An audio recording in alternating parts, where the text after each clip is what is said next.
This is a rare champion that you guys should build. With all of the champions we have in raid, I know it's easy to forget about the rares, but this is one that you guys actually told me that I should build, and honestly, I'm glad I did. Hey you guys, it's Cece. Welcome back to my channel. The champion I'm talking about today is of course Treeshield Knott.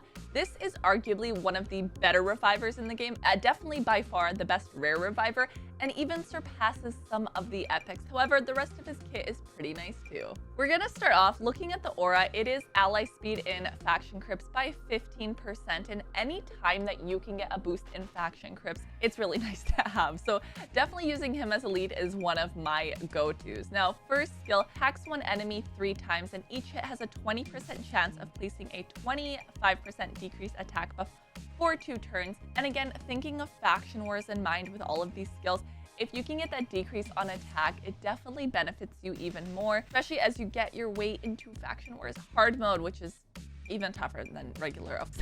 Second skill, now this is an AoE heal, so all allies by 15% of their max HP, while also placing a 30% increased defense buff on all allies for 2 turns. So give them a heal and then a little bit of a buff on that defense as well. And as I mentioned, the revive. So this revive actually revives 2 random allies, 25% HP, 25% turn meter. It's also going to place a shield on all revived allies for 2 turns, equal to 20% of their max HP. And of course, you can bring this down to a 5-turn cooldown.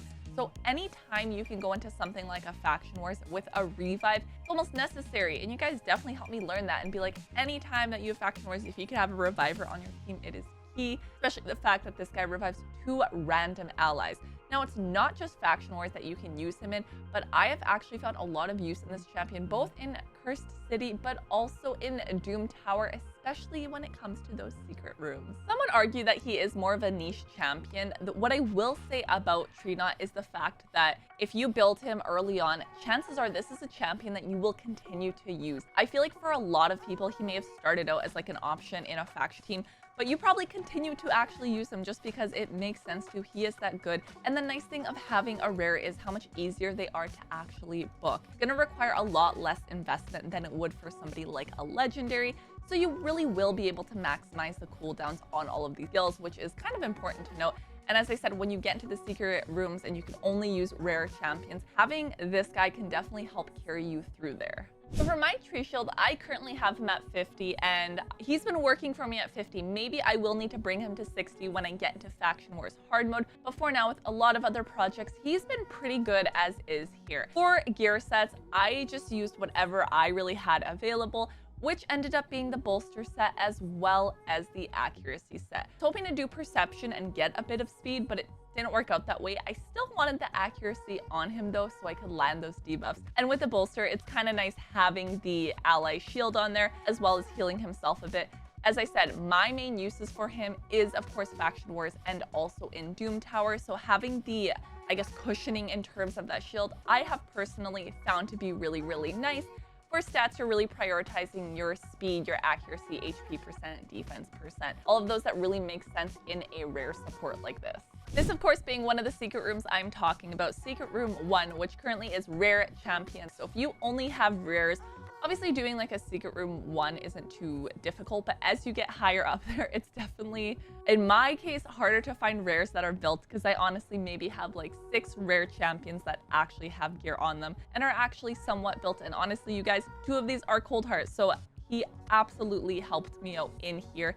As I said, he's a champ that does have a revive in there. I'll keep it on auto, but I am going to slow it down. So part of the reason you want that accuracy is so you are able to get the attack break. Now, obviously I have my other champs doing some work, so it'll be a bit before we are able to actually see that. But as he goes in there, he gets his decrease of attack there, and having the buff on everyone else is incredibly helpful for this, because as you're going through and as you get a little bit of like a heftier defense from him, definitely a good place to start with him. And you can use him in other places as well. It's not just going to be something like Doom Tower. And as I said, definitely get use out of him. So between, I think, the main go-tos being your secret rooms, being your faction wars, he's also going to come in handy when you're actually going through and potentially doing those dungeons, especially early on in game. One of these places, of course, being Fire Knight. If you don't have a lot of multi-hits in Fire Knight, honestly, this was one of the places I actually struggled a little bit in the beginning because a lot of the champions that I was pulling didn't have a lot of multi-hits, and that's definitely something that you may find as you're going through the game. You don't have a lot of champs that have a lot of multi-hits, so you're using essentially who you have. So if you're using my download link, you have your Lenaril, you enter a new player code, and maybe that's to Hanarak, maybe it's Sun Wukong, you're gonna throw them in there too. You just started playing Raid, then you may as well throw in Michelangelo because you're gonna get him on day 7.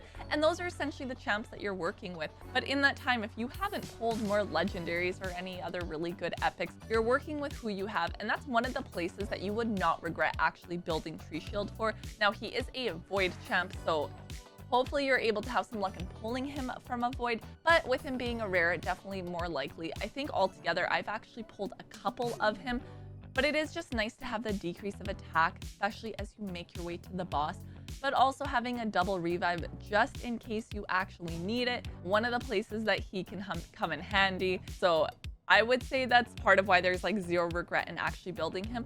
For me, I actually regret not building him sooner because I definitely overlooked him, and now I am hoping that I can help new players out and that they don't overlook him in the way that I did, because there are tons of good rares in this game, and he is definitely one of those. If I had to do any type of a tier list type of rating for revivers, I do have a pretty good variety on my account. I'm happy with the legendaries I have, happy with the epics as well, but I will say out of the rares, this is the one that stands out for me. And out of any and all of the revivers that I have, this is also the only one that's gonna give me that 2 random ally revive. Even if it's random allies, it's nice having a double revive in there, and the fact it's gonna give you a little bit of a shield in there as well. So for support, definitely well-rounded. You have a bit of a heal in there, you have a revive in there, you're getting a buff on the defense, you're getting a shield, and you're even getting that bit of a decrease of attack. Again, on a turn one, which does attack an enemy 3 times. So realistically, in a champion, some may say that like Treeshield Knott is definitely a niche champion,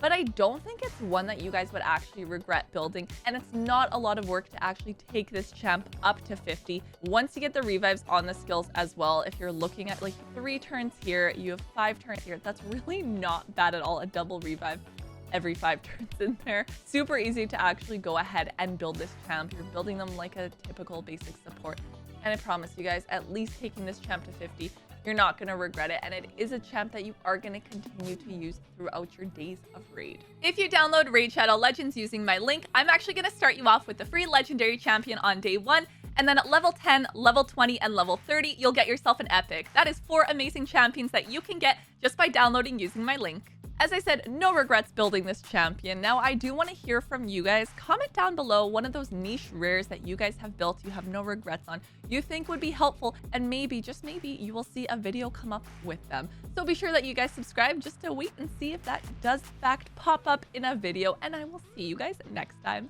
Bye!